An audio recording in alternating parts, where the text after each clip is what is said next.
Russia's place in the world now? The empire runs deep, and a special guest co host, someone you know and love. It is not Carturo, who's already barking. Hey, you want to say hi? Come here, come here. I've taught him not to jump, but he was a jumper. Let's see. Come here. You want to say hi? What? Say hi. Say hi, so cute. He's not so scary. He's not so scary. Mwah. Okay, go. So there's this rule when you adopt a dog, apparently. 3 days, 3 weeks, 3 months. So the first 3 days, I didn't do anything. I didn't even go out of the house. He's like a nervous dog, whatever. And he started to get better. And now it's been about a week and we're doing great. But he scares me. When he barks, it's so loud, which is why I hired him. But I think he's going to be all right. I mean, you should see his record. He has the record of a complete schizo. But if I keep him away from small animals, that includes the bunnies, which, if he got to a bunny or two, I don't think I'd care that much. But no little kids and no dogs. So we've got to just make sure that my special guy does not accidentally leave a door open or something. Anyway, but it's been a little nerve-wracking. But he's right. He's cute. Anyway. All right, so let's hit it. Let us hit this. So as I said, I have a special guest host coming on in a little bit. So I want to just hit a few quick hits, nothing super deep, just some headlines I saw come across the screen. Oh, by the way, I am not going to take the bait and spend a lot of time, my time, your time, talking about the United Healthcare CEO assassin. I haven't delved into it at all since the very first time I got wind of it, and I told you what I thought some of the agenda items might be. Who could have gotten ahead of the fact that they were going to fold in the Uncle Ted thing. So, of course, it makes for a perfect patsy, somebody who's written, Ted Kaczynski, did bad things, but he has a couple of good points. That is just bound to target that, like Vermont. I feel like they're definitely targeting Vermont because they have such a low murder rate and such a high gun ownership rate and no particular gun laws or anything. So I think they're targeting it with immigration from places that don't have West Africa, that don't have a tradition of firearms ownership and, a heritage, no heirloom knowledge on that front. So I think that they target things that they want to get rid of. And this one is going to hit Uncle Ted. I think also one other thing that came up was ghost guns. I don't know. All right. So what else? The Kingdom of Saudi Arabia got the World Cup. So that's kind of funny because, they 22 human rights organizations objected to it. And I mean, they have Sharia law. You're going to say there were human rights problems in Syria. You should see the 2012 Constitution of Syria. It is not Sharia law, whereas Saudi Arabia acknowledges Sharia law. So that's no good. We have this history of taking out secular leaders in the name of Islamic terrorism and fighting Islamic terrorism, and then installing people who are radical Islamists. I'm not kidding. And CNN, of course. So I've told you this. I've been roped into watching CNN 10 every morning, but it's good for me to keep abreast of the propaganda and see what the actual the top propaganda items are. And they did a whole long thing on FIFA, or whatever it's called, the soccer league, giving Saudi Arabia the World Cup. And the journalist who was doing the piece called, what's his name? MBS, Mohammed bin Salman, called him the prime minister. I nearly fell off my chair. I mean, yes, he's probably the prime minister, but he's the crown prince. This is not a democracy. It's not a democracy. He's not a prime minister. No, no, no. Don't do that. So that's just, funny. Um, but let's talk a little bit about over there. We'll get into I'm waiting for my guests to talk a little bit more about some specifics I wanted to hit on Russia. But about the local, Iran came out and said this was Israel and the US. It will not weaken us, even though they took out our ally, and the resistance front will win. We will push them out. Now, that's going to fold into an article that I read and I want to discuss with our guest, our special guest, in a few minutes. But whether that's true or not, whether there's regional power, whether it's world power, what are the power levers at work, and how has the world changed? Or how has our view of the world changed since Syria fell? But with Iran,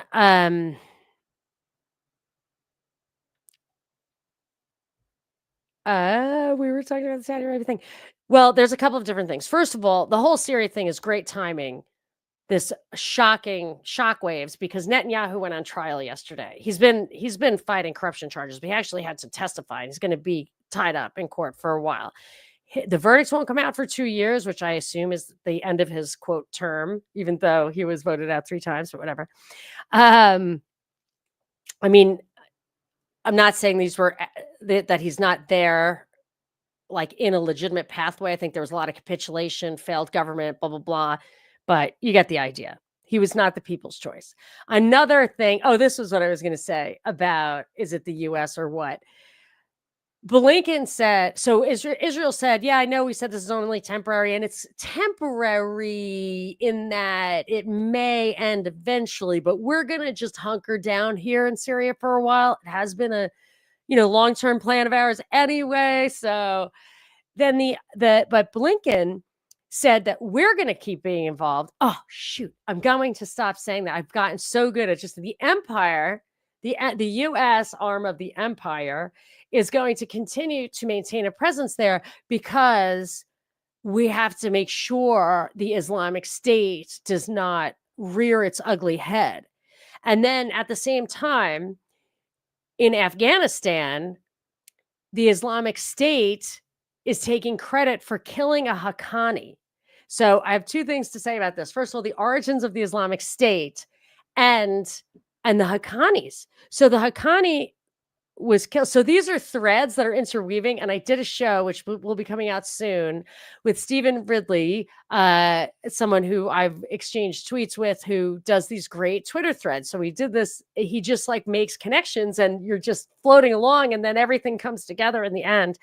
That's how I feel like these stories are. So the Afghanistan thing, Khalil Haqqani was just killed. He was the head of the Ministry of Refugees in Afghanistan. He was the brother of Jalaluddin, whatever. He's also the uncle of Sirajuddin Haqqani, who's the interior minister and a powerful faction leader. And the son of Jalaluddin. Jalaluddin Haqqani was the guy that in Charlie Wilson's war, in the real life Charlie Wilson's war, he called goodness personified. There are some reports that there's a photograph of Haqqani with Reagan in the White House. The Haqqani network belonged to the US and supposedly went rogue. Like ISIS supposedly went rogue. But let's go back. And this is 404 hard. You cannot even get this at archive.org, but I had it. And I can't believe that I found it. It obviously was downloaded. Let me show you the origins of ISIS. Stand by. Here, I'm going to have to get a little better about throwing this stuff up for you. Let's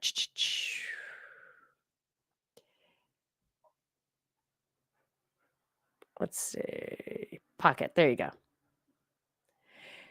So the 2012 Defense Intelligence Agency, which your friend, your buddy, Michael Flynn ran at this time, The West will facilitate a rise of the Islamic State in order to isolate the Syrian regime.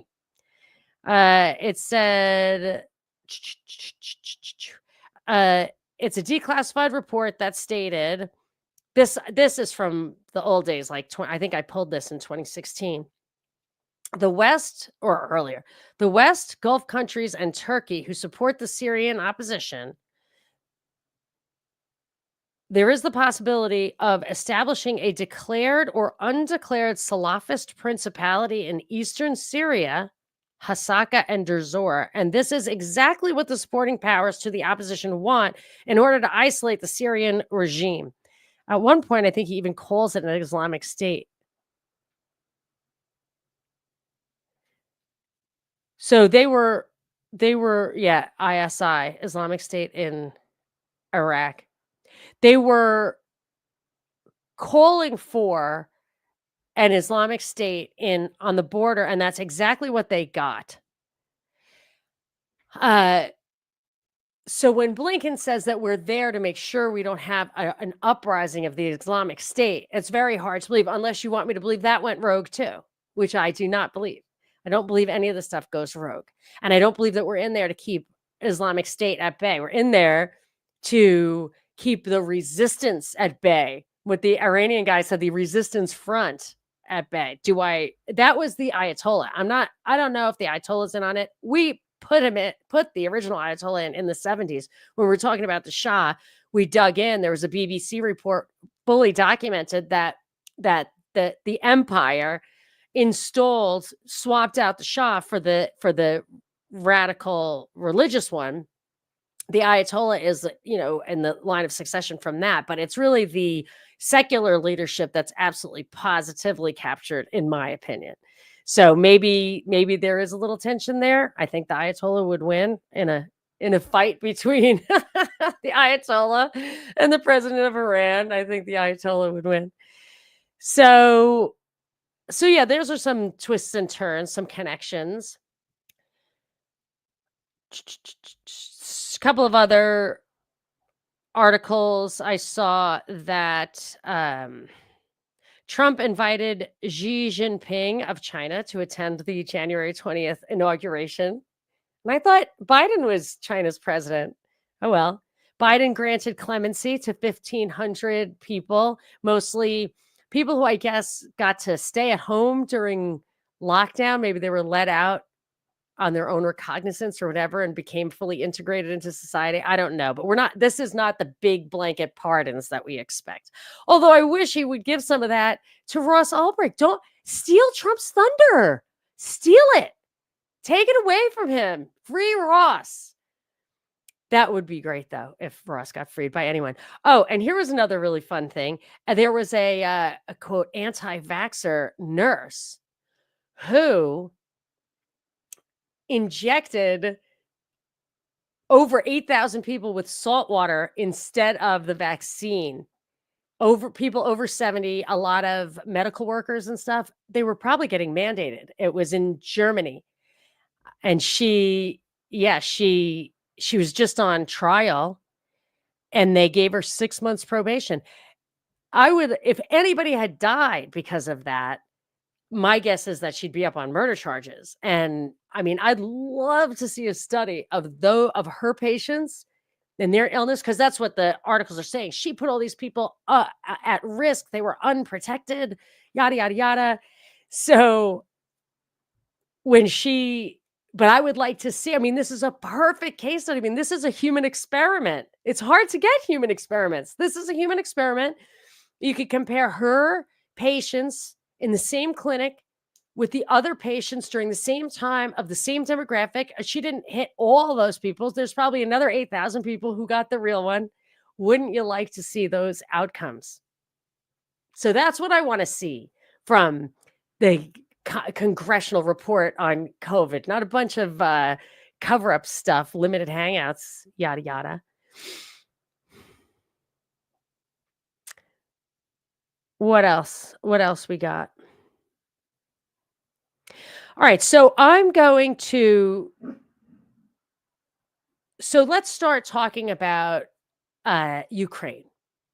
I'm going to call, or the Ukraine-Syria trade-off. That's what I'm guessing is happening.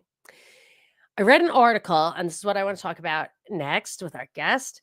I read an article on RT about what's next for Russia, for Putin. What does this mean in Syria? And the guy goes through and says, I should know who the guy is, Fyodor Lukyanov, editor-in-chief of Russia and Global Affairs, chairman of the Presidium of the Council on Foreign and Defense Policy, and research director of the Valdai International Discussion Club.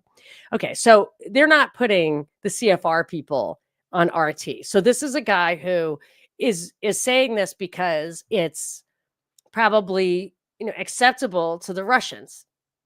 And what he's saying is, a while back, it looked like Russia could compete on the world stage and resume its position as the other world power. We would have a bipolar world, basically. I feel like we have a bipolar world. So you'll have it like a two-pole world. And now that looks impossible. So Russia held its own in Syria. It made it clear that the Middle East was not easy pickings for the West, despite Wesley Clark's expectation that 7 countries would have fallen in 5 years. They didn't. They fell, but it took a lot longer. And Iran is still standing. And until last week, Syria was still standing. And that was 100% because of Russia. And now what this article is saying is this demonstrates that there will not be a bipolar world, that regional hegemony is the most important thing. It's that maintaining Ukraine is critical because losing it would be an existential threat. We cannot expect to dominate these other places, including the Middle East. So what the article said, I don't know if I believe it or not, but Turkey, Israel, Iran, all those places will determine, the new leadership of Syria will determine the shape and direction of the Middle East. And that farther away players, like implied the US and Russia, will have to just deal with them. They'll influence them, they'll support them, but they're not calling the shots. I think that's complete bull. I think this is giving cover to the fact that this was a NATO operation. And I believe that Russia probably negotiated this deal. We're getting Ukraine and you can have Syria. And we will pay lip service to the fact that it's not the empire behind the scenes. So, but now I think that they have this negotiated peace for Ukraine. And I was kind of wondering what it might look like. And at first, so I think originally, the negotiated settlement that was anticipated for Ukraine by Russia and people who liked Russia would have been,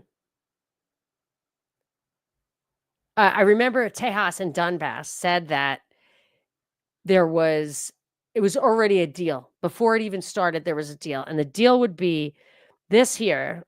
That's super annoying. Can we turn that off? I don't know if I can turn that off. Anyway, let them have their ads. They're giving me their content.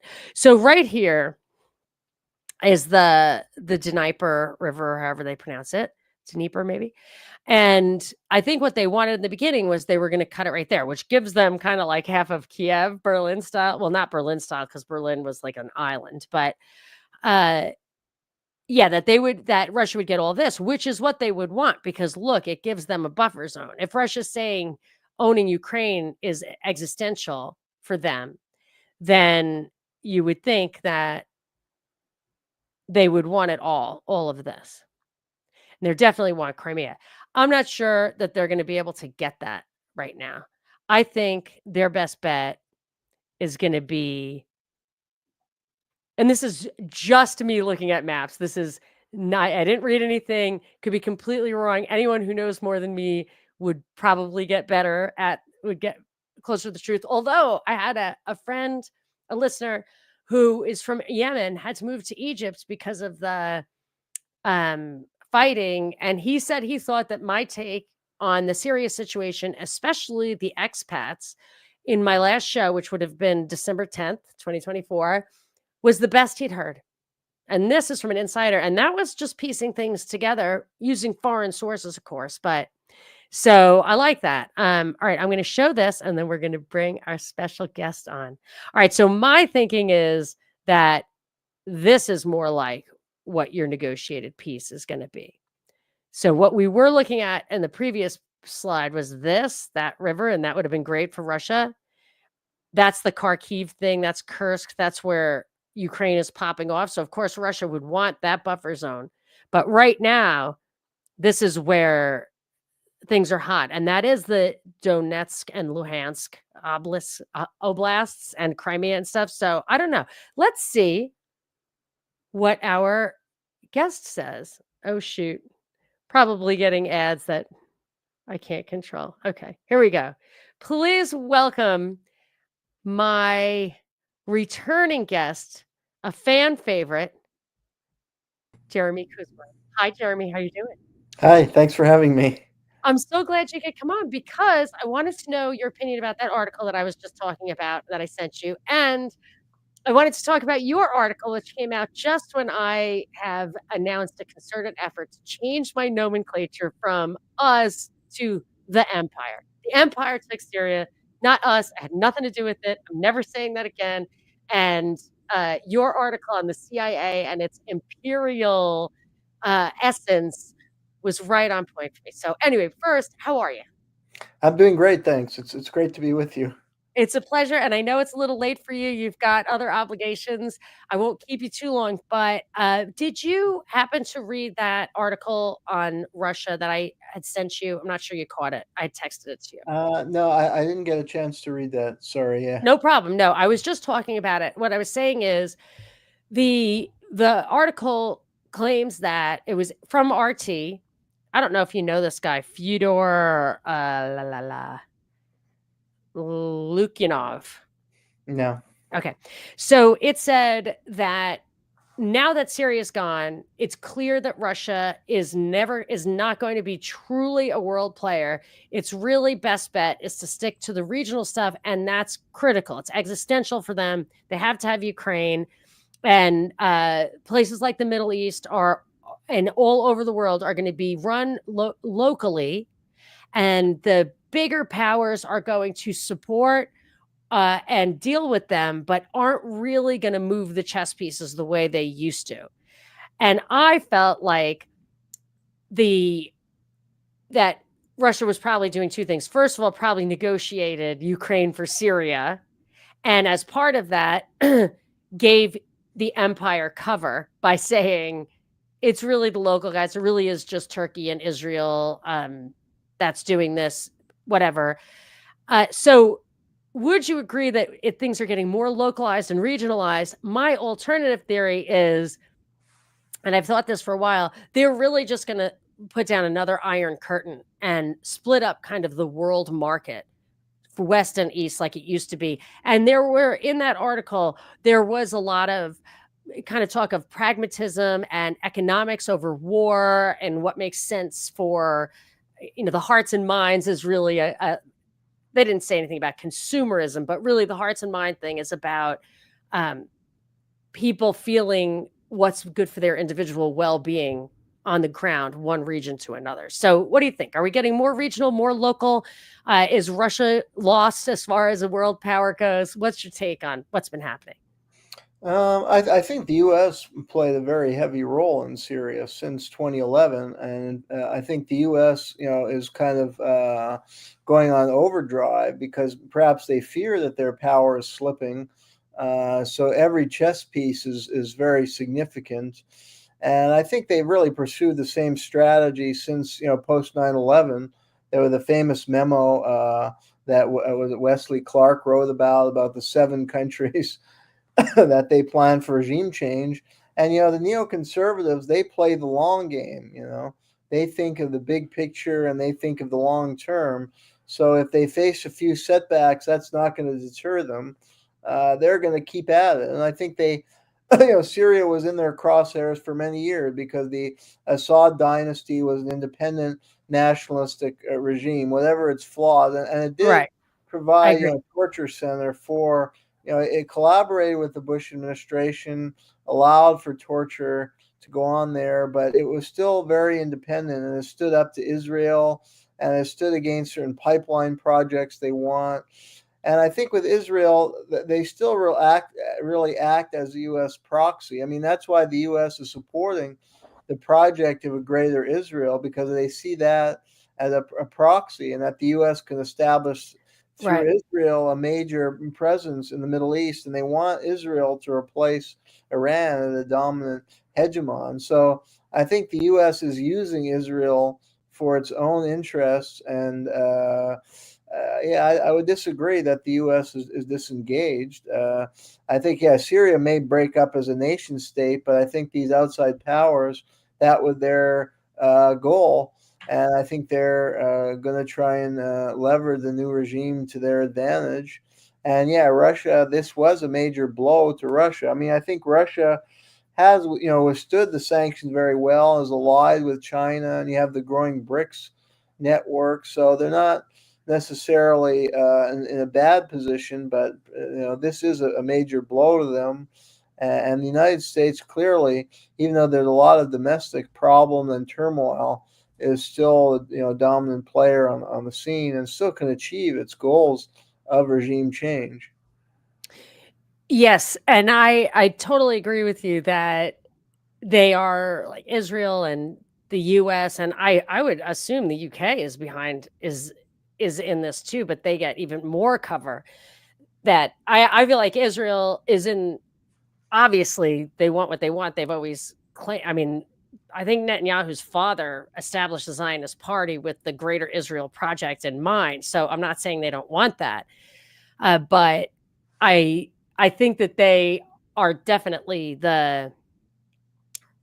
you know, the executioner, the face job, whatever, like they are in the forefront of doing this, but they would not be doing it without our support, our permission, our egging on. We are calling, the empire is calling the shots. And I even think to the extent they have IPAC control, I just realized this the other day, control our legislators, that's also just a like a border collie or sheepdog kind of role, that's their role to do that, but that too is on behalf of a deeper state that gets to hide behind that, like the blanket, it's all Israel kind of thing. But I'm working on that theory. I could be wrong, but I just feel like there's some front and back, forefront and then behind the scenes going on domestically and foreign. Yeah, I think historically the U.S. is very skilled in using proxy forces to and allies like Israel to do a lot of its bidding and do a lot of its dirty work. And they use third countries, and that's a way of the term plausible deniability. And it's also a way of preserving the illusion that they're not an empire like empires past, because they kind of very crafty way get others to do the dirty work. So a lot of the bombing of Syria was carried out by the Israelis and major military operations, but it's really serving ultimately U.S. objective to remove the Assad government and to establish much greater influence in Syria and to use Israel, to its own for its own purposes. And I mean, Israel, is suffering a lot of blowback because of the way they've allowed themselves to be used by the United States, and with the rise of the far right in Israel, look, it's a very unstable country now, and it's slid toward autocracy, and it has real threats to its security. I mean, the security of Israeli citizens is not very good, and a lot of Israelis are fleeing. There's a brain drain away from Israel, especially Israelis living in the border region with Lebanon. They're sitting ducks now for attacks because of all the aggressive action of their government. But really, the U.S. has enabled this with its massive weapon supplies, and it's created the illusion. I think, like Biden, this was more for public relations. Anytime he would criticize Netanyahu, I mean, really, both parties have been staunch supporters of Israel and the project for Greater Israel for decades now. And the Israelis are not necessarily, won't be the ultimate winners. I mean, if you look at history, countries that allow themselves to be used by the United States can face their own destruction. In their cases, like South Vietnam would be a good example. And I mean, you can look at Ukraine also. They've allowed themselves to be used by the United States, and they're facing they've lost 20% of their territory because of their action toward Russia, and their economy has basically been taken over by Wall Street.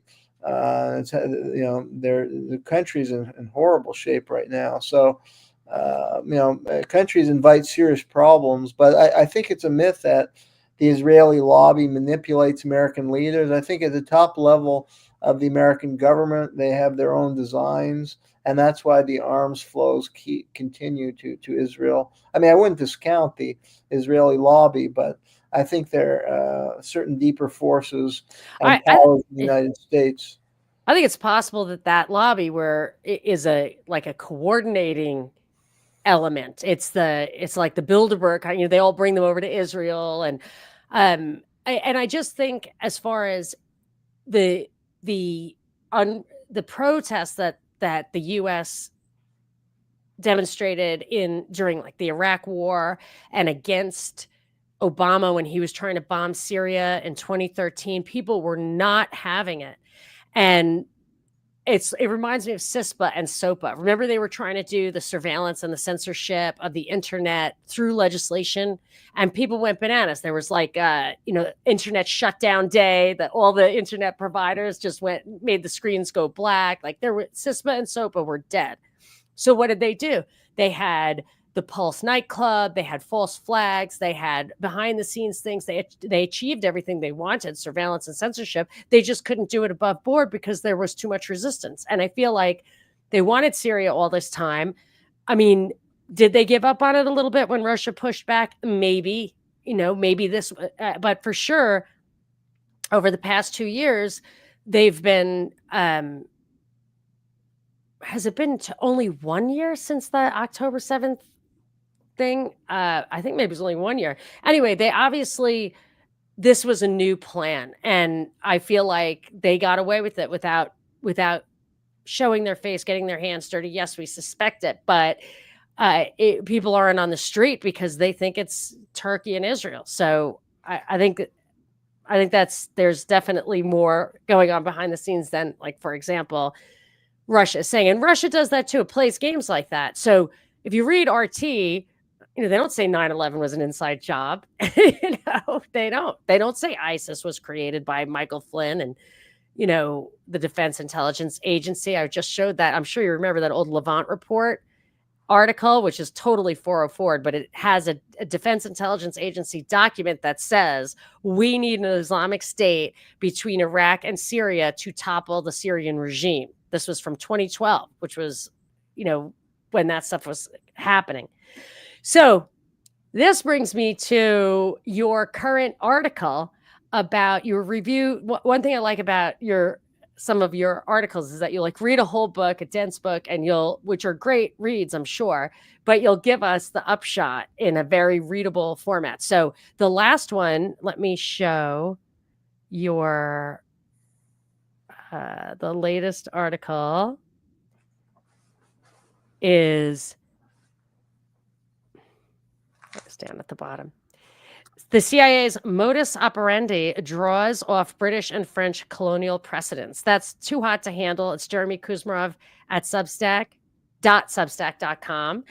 So, which I encourage people to support you, because you're an actual trained professional academic who has to scrum it out with the rest of us in the media, instead of being a professor like you were supposed to be, like you were.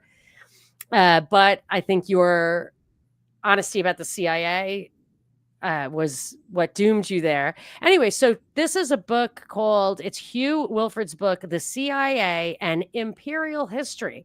So what's the upshot? Well, yeah, and this is a very good book, and thanks. Yeah, I try with these reviews. Yeah, people may not have time to read a million books, so this gives kind of major points and just kind of an overview. But yeah, it's a very interesting book because he kind of contextualized the CIA as part of a larger, pattern of Western empire and how they use intelligence services to advance their interests. And this is particularly important in the United States, which create the illusion of being an anti-imperialist country, which was founded as a republic, and its population doesn't want to think of America as an empire and doesn't want to support imperialistic wars or interventions. And when they become too heavy-handed, there is protests like Vietnam or Iraq. So that's why the CIA is so crucial to U.S. foreign policy and to preserving the illusion that the United States is still a republic and not an empire, while really borrowing from the techniques of British and French imperialists. And that's what Wilford traces, just some of the parallels and also the origin. He looks at figures like Wild Bill Donovan and shows how he started his career in basically imperialistic intervention in Mexico, to crush the rebellion of Pancho Villa, who was challenging U.S. corporate interests in Mexico. And then, he looks at it's an interesting book because he looks at the education of some of the formative figures in the CIA, like Allen Dulles, Edward Lansdale, and William Colby. And, in their childhood, they grew up reading these stories of British or Kermit Roosevelt, who coordinated the coup in Iran in 1953. And his hero was Lawrence of Arabia. And, they grew up reading Rudyard Kipling, who was this great British author who wrote these romanticized accounts of British imperial agents in the Middle East and how they were, bringing civilization to the dark, backward corners of the earth. So they read those stories growing up, and they kind of dreamed of being like Lawrence of Arabia or other famous, British imperial agents, and they got to act out their fantasies in the CIA. And part of it also was this kind of lust for sexual conquest is kind of part of the spoil of empire, and going to bed with exotic women around the world. That's part of the romantic adventure they were embarked on. And so he does go into some of the romances, like with Edward Lansdale. There's a picture of Lansdale, his Filipino lover. But that's kind of part of the entitlement of empire, that they get to take the local women, and there are these gods in those countries, but they're doing really a lot of dirty work and suppressing left-wing nationalistic movements, using very dirty methods, and instituting surveillance states, really warping democratic development and fueling underdevelopment and the theft of natural resources from those countries, which is what empires are all about. And the CIA has such a dark side of its history that he goes into quite a bit. So it's a good history, and it links it with the colonial empires and the kind of mentality. You see that imperialistic mentality even when they're this illusion that they're anti-imperialists.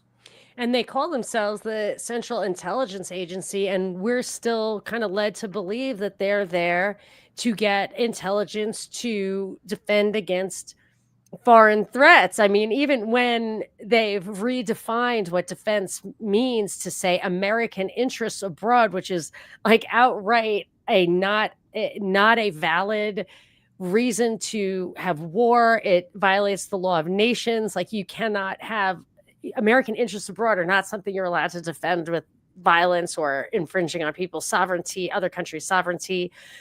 Yet we're kind of told that this is defensive, when, I mean, it's just a major shift in the way we need to start thinking, is that these are not defensive measures. These are imperialistic behaviors, and the CIA, which acts like it's gathering intelligence for our defense, is really just out there creating operations to secure the interests of whatever it is, this elite, this deep state in the important countries, whether they're developed or not.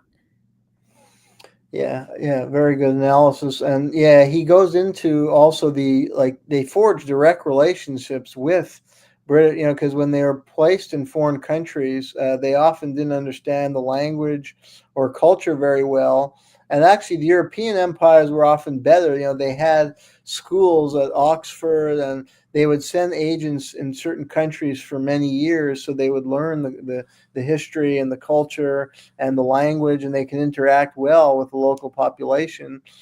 So the CIA agents often went out of their way to confer and consult with British agents, of the British Empire, or in some cases French Empire, like in Vietnam.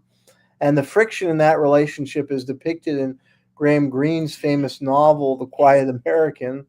But it's based on real life. Like Sir Robert Thompson, for instance, was a key British imperial agent and intelligence operative who advised Lansdale and a lot of CIA agents in Vietnam. And they used the same techniques the British used. The strategic hamlet was modeled after a model village program developed in Malaya by the British to relocate people and try and isolate the guerrilla movement in Malaya against the British. Yeah, there's a lot of cooperation. Of course, yeah, the Europeans kind of look down. The Quiet American shows how the European looked down on the Americans, these kind of upstarts who weren't very sophisticated or cultured.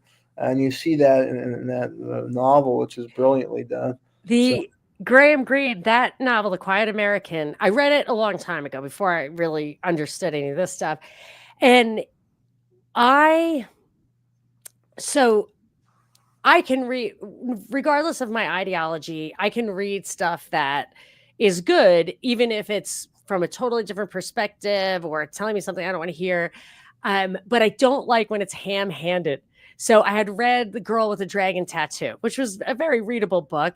And at one point, one of the characters, it's she's watching TV and she says, "Oh, that's George Bush explaining why he's got to, bomb everybody to smithereens." And there was no development, nothing. It was just saying something ideological to put the character in a certain position and paint the world in a certain way, but it just had nothing. And I remember reading The Quiet American and thinking, this is great. Like I don't agree with like the top level of the ideology stuff. I don't agree, I object to what's really going on here, but it was such a great book. And I thought, wow, this is just masterful. They really tried back then. Kind of like, the Rolling Stones came out of Tavistock, but it's kind of almost worth it. And then I only later found out that Graham Greene was the MI6. I mean, I think that's public knowledge. So he was literally writing that he was actually a spy writing that as a propaganda. So I probably have to go back and reread it to see how thick it really was laid on. But it was really nicely written, if I recall correctly. yeah, it was brilliant character development. Yeah, and they Yeah, made I a love good that. film. I think the first film that they made like twisted it and made it like a pro Cold War film, but then they made a film. I think they had to delay it after 9/11 because it was actually very critical of U.S. foreign policy. And, Hmm. it showed the main character like the callousness of how he planted a bomb and carried out a terrorist act. I was trying to blame it on the Viet Cong when really it was his handiwork. And it was the main character played by Brendan Fraser, and Michael Caine played the British agent who was kind of Oh, is very. that worth seeing? Should I go Oh back and yeah, watch that? yeah, Oh, it's awesome. really well done. And the American character Alden Pyle, he just like brushes a little blood off his leg as if it's nothing. After he set off this bomb and killed all these people, and it's part of his plan, to blame the Viet Cong and make them look bad. And then they compete Well, over the yeah. love interest. And it's kind of symbolic that this kind of colonialism, like she's dependent on them for survival in wartime, and they're both competing. This older British agent and the younger upstart American. So it's all very symbolic. But yeah, that movie was, I thought, was excellent. That was up to the quality of the novel. Well, and wow, that's saying something. I'll watch it this weekend. But what they actually did in Operation Phoenix makes that stuff it's child's play, really. But I had an opportunity. I took a big vacation recently for my big wedding anniversary, and we went to Vietnam. And so now I want to I think of it in a whole new perspective. They couldn't believe I went on a tour, and the tour guides could not believe that we still talk about Vietnam like every day. Couldn't believe it. They're like, really? Yes, it really changed our politics. They couldn't believe it because they don't talk about it that much. I don't know why. So anyway, Yeah. there was a couple Well, of it's probably it's like, you know, so traumatic. I mean, millions of Vietnamese were killed, and yeah, you know, it divided the country. Also, that's one thing Green goes into, is how the sinister nature of empire is that it divides people, it pits people against each other, and and that's they kind were of the divided. design: divide and conquer. Yeah, Yeah, they were. They and yeah, said they were saying that the people from the South still are not, happy with the resolution there. And she was one of the tour guides was explaining to me how one of her uncles had to hide because they wanted to conscript him into the war. And I said, my brother had to hide because they wanted to conscript him into the war. He didn't. He was like a head of household, but he didn't want to go. And I said, yeah, they were drafting our kids to go to your war. mhm, So imagine how popular it was here. yeah. So I wanted to I'm going to wrap it up. My show's pretty short on Tuesdays and Thursdays. I wanted to ask you two totally unrelated things. One, have you covered, as far as assassinations go, Yitzhak Rabin? Yes, I did an Oh, article on that, and there dang. was an Israeli who was assisting me with it because, and he referred me to an author, Barry. I'd have to pull up the article to remember the author's Barry Chamish, I believe. I don't think he's alive anymore, but he I did might have some that. pioneering investigations, and yeah, clearly the official story was not. Rabin was alive when he went into his limo, and it appeared that he was assassinated in his limo, and not in the official narrative. And there clearly was a cover up in that murder, and it looks like the Israeli intelligence services were behind it, and they set up. You know, Yigal Amir was this right wing settler, but it appeared that he had worked with the intelligence agencies, and they kind of set him up as a patsy, just like, you know, Oswald and some of the cases. And it was clear that this was a setup. And I think like the limo driver may have been implicated, and he got promoted after. And this author Shamish and I the think I have that book. Israeli I was working with suggested that Shimon Perez was a key figure behind it. Some suspected Netanyahu, but uh, he insisted that Netanyahu helped cover it up, and that there was some kind of deal in the 96 election that Netanyahu would keep quiet, and then he would be able to win the election in 96. But they said he wasn't directly involved, but that Shimon Peres was more directly implicated with elements of the Israeli intelligence services. Hmm. And that helped sabotage the Oslo Peace Accord because Right. Rabin was moving forward with the Oslo Peace Accords. And when he was assassinated, that basically ruined it. And Netanyahu and his party were against the Oslo Accords and were intent on sabotaging them, and even began funding Hamas after that as a counterweight to the secular Palestinian Liberation Organization. So that had major effects on Israeli policy and brought us to the position where we are today, with the great move toward greater Israel and the aggressive wars they've been carrying out with U.S. support. And who knows, maybe we'll find out down the road that there were some Americans involved too, or at least they learned from the Americans how to cover up a murder of a head of state. Well, I read that book, and I wish I had it handy. It's here somewhere, but I read that book, and I remember I just couldn't. So what it was like there was the right wing, the guy who did it, the assassin, and you're probably right, like the guy who pulled the trigger but didn't probably actually kill him. The guy who did it was a right wing guy, and Galamir, yeah. yeah, and Netanyahu, I I determined benefited from it, and I thought it was like a super clever thing where they put the right wing guy up there, because the right wing guy was going to benefit from it, and the right wing guy wouldn't have put a right wing guy up there, so it makes it look like it was a false flag when really it was just a real flag. But it sounds like it was more complex than that. So that in Yeah, that art, I it know was he clearly, said, Yigal Amir, the forensic evidence made clear that he couldn't have been the shooter, and that he was shot right in the front. I forget all the details, yeah, but there were doctors who were threatened, but have eventually spoken out, and it's clear that the story they gave was not plausible, and that he had to have been shot in the limo. And there was something where the limo, it should have been a very short ride to the hospital. And, if a head of state is wounded, they're going to yeah, get there as fast as yeah. possible. But it took him like 25 minutes to go like what should have been a 6-minute drive. And the forensic evidence makes it clear that he was shot in the limo.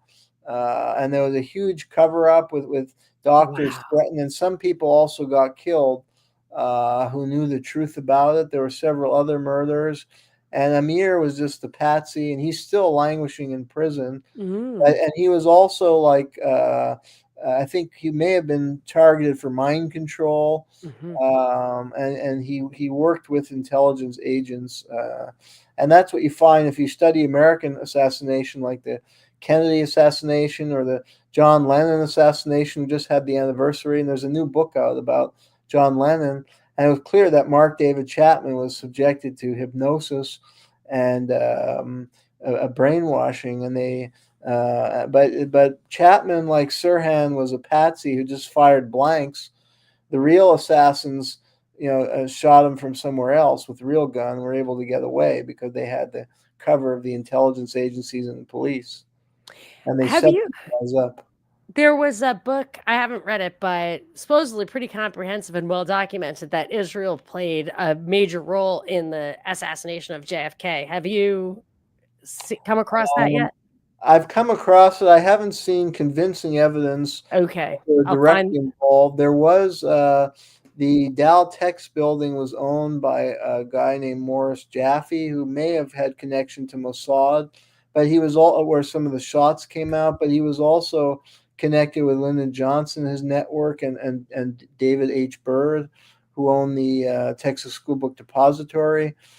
So I haven't seen any direct evidence that's, of that. Kennedy, I know, was very pro-Israel. His presidency was a turning point where the U.S. began supplying major arms, whereas Eisenhower had been more reluctant and was weary that if the U.S. Identified with the Israelis or supported them too much, it would alienate the Arab world and compromise the U.S. Position and access to Middle Eastern Mhm. oil. And he threatened Israel with sanctions under when you had the Suez Crisis. So Israel pulled back, but Kennedy opened the arms spigots and sold major offensive arms, and then Johnson took it further. But so I know, yeah, Kennedy may have been somewhat wary about Israel's nuclear program. So people who believe that the Israelis were involved in his assassination point to that, and that Johnson was more favorable to the Israeli nuclear program of Dimona. So there is a potential motive, but I haven't seen concrete evidence Well, that the there's definitely a book. So I have a listener friend who's working on finding the name of the book. I could see Joe Kennedy, the father, was so pragmatic and forward thinking about these things. And I think, in many respects, at least before JFK was president, he did call the shots, call the direction of their political positions, and knew that being a Democrat and being more welfare oriented was the wave of the future. So he made his kids do that.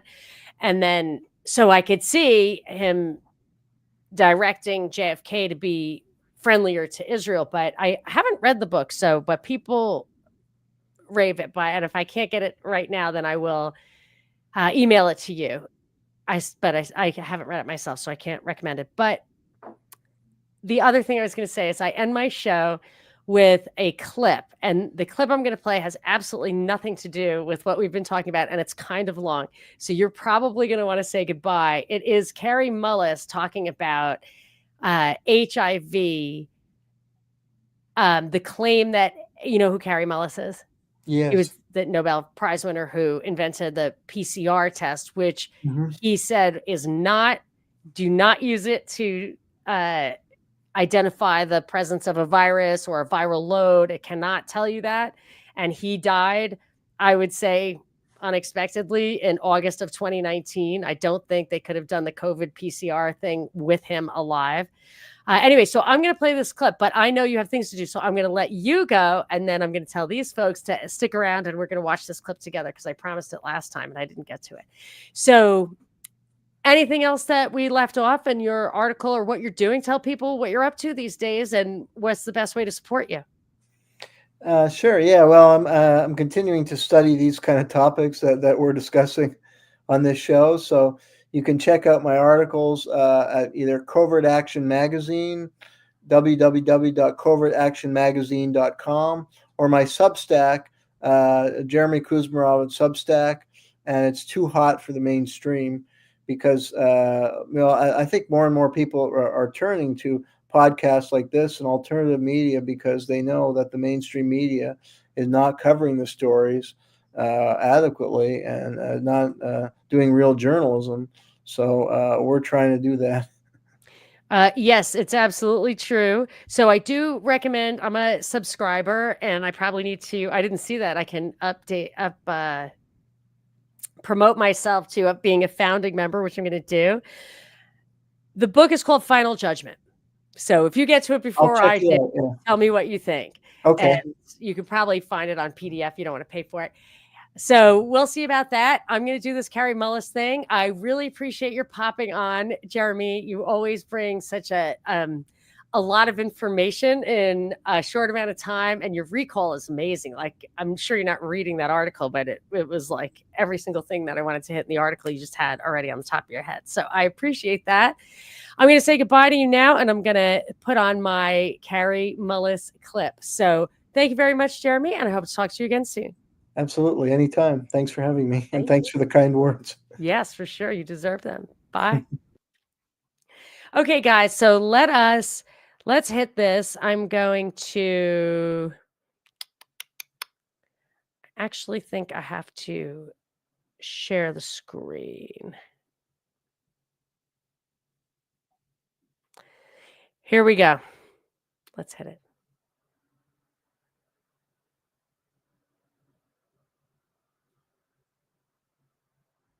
PBS has come into my house and said, "Hey, what do you think about this?" You know, I've had to fight really hard, to get anybody. Usually, I would go to I mean, until this year, when things are slowly starting to change. I think people are starting to realize this is serious, and these guys have got big woolen bags over their heads or something. They've been fooling us. They know. The people that are AIDS researchers now are getting neurotic if you ask them any questions. There was a time when I first started asking questions. All I wanted was, where are the papers? Just tell me the papers that you read that convinced you that HIV was the cause of AIDS, because I need to reference those papers in some of the. I was working on a test for HIV with PCR, and I needed to write a little report to the NIH to say, here's the progress we've made. And the first line of it was, HIV is the probable cause of AIDS. And I thought that was true. This is before I got involved. And I said, what's the reference for that quote? And I looked for it for about 2 or 3 years, and I never could find it. And by the end of 2 years, I'd ask everybody at every meeting that I'd gone to that talked about AIDS, I'd ask, I'd look through every computer database. There is no reference. There is nobody who should get credit for that statement. Now, that's a pretty weird situation in science, where getting credit for a discovery is the most important thing in your life as a scientist. You want your work to be associated with you, especially if it's got to do with something that's so important in the world that they're spending billions of dollars on it. We ought to know who was it that should get credit for pointing out to us that HIV was the probable cause of AIDS. And probable is not a very powerful word, but there is no such person. There is no paper, there's no group of papers. They can say, well, it's in there somewhere, but it's not in there somewhere. Gallo couldn't find it for you? Gallo wouldn't talk to me, but Montagnier couldn't find it for me. Montagnier said, why don't you, first they say, look at the CDC report. Okay, they're talking about the bulletin of mortality and morbidity that comes out every couple of weeks. That's not a scientific publication in the sense of, here's the data, here's the arguments, here's the conclusions. That's just a little thing that goes to doctors and say, when you see somebody come into your office with this kind of symptoms, you report it to us because it's possibly this or that kind of thing. it's not a scientific thing. It's not where the guy that wrote that bulletin that month doesn't get the Nobel Prize for having discovered that HIV is the probable cause of AIDS, right? I mean, it's ridiculous to quote that thing. And then I said, and I told him, I said, I read that. I didn't think that was very. I mean, I'm talking about where did science come by the notion? You know, who brought that up? Who showed it to us? Who explained it to you? Where did you come up with the idea? He said, well, there's this SIV stuff. And I said, yeah, but that was last month. We've known this for a long time. Who is responsible for us knowing it? Don't we want to know that person's name? He walked away. I figured that was the last person I ever asked. I asked a whole lot of people in that 2 or 3 years when I was certain at first that there must be an answer. Wasn't it, I mean, you know, I was in a different field slightly. I figured the virologists had that one taken care of, but they didn't. There wasn't a soul, and there still isn't. And the more you ask them, now you ask them, you can get thrown out of a dinner party. I mean, you sit around with, go to some virologist's house and start talking about questions like that, or even, you know, people that aren't virologists, people that are just ordinary people that are completely ignorant of the details will get mad at you if you start talking about the fact that AIDS may not be caused by HIV.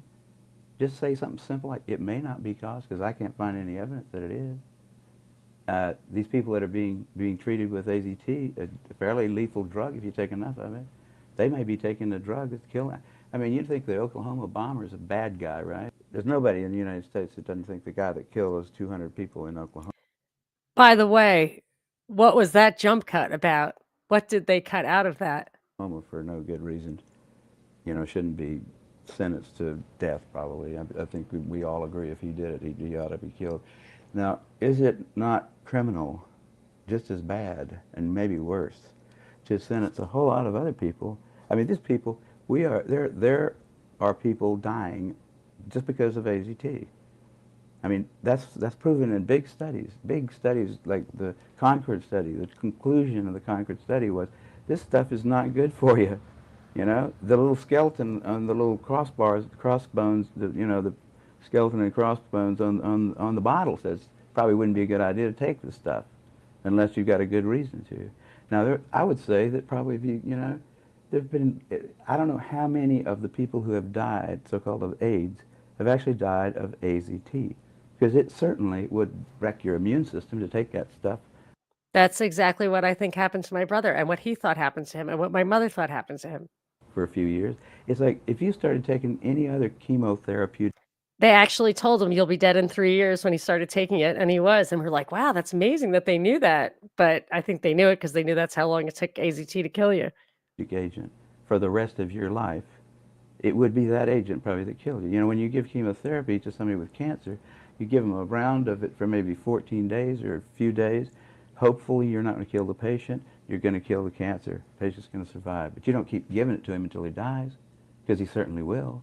And AZT is just like those things. It's a little more lethal than most of the anti-cancer things that people take for that. Everybody knows that those things, you wouldn't want to just keep taking them until you died. I didn't even know that, because AZT was a failed cancer drug, a failed chemo. And it's true. If you know people on chemo, they take a course of chemo, then they stop and maybe get another one, but they do stop. Why would they? I mean, how can somebody say, take this drug? It's not making you well, by the way. It's making you feel terrible. But we don't have anything else to give you, and this is going to cost you $8,000 a year. And because someone postulated that the AZT would stimulate T cells, and then it was shown that it did not stimulate T cells, that it was in a healthy way, that it was causing the body to have a hyperimmune reaction. I didn't know somebody thought it was going to stimulate T cells. I thought they figured it was going to kill that virus because it's going to terminate DNA reproduction. Yeah, that's what it does. And it certainly does that, and it does that quite well in a lot of places that are not viral. I mean, it does that in normal any rapidly growing tissue, just like any other chemotherapeutic type agent. Hypothetical situation. How many, let's assume for a moment that HIV is the cause of AIDS, just for argument's sake. Okay. Right? How many HIV cells are there generally compared to healthy cells? You mean how many cells are infected by the virus in somebody that's fairly... Yes. the numbers vary wildly around, you know, all kinds of. I wouldn't ever. I mean, there used to be a time when people said 1 out of 10 to the fourth, and they went to 1 out of 10 to the. There are some papers that say 1 out of 10, and 1 out of 100. It's not like it's got them all for sure, and I don't think that that means it can't cause the disease, because you know it could do something subtle, and it might not have to be in every cell. It just that there isn't any evidence for that, and you know. But what is the benefit of That was where I thought all the good stuff was, all the meat was. And yeah, I mean, that's an issue that's close to my family because my brother did die of that. And I really feel like I've taken that pill. And I really think that they could never have pulled off the COVID scam if Kary Mullis had still been alive. So anyway, thank you so much for listening. That was kind of a different show. That was kind of a non-sequitur clip, but I really wanted to get back to it because we hadn't played it last week, and I'm super grateful that Jeremy came to visit. So thanks y'all for coming, and I'll talk to you next week.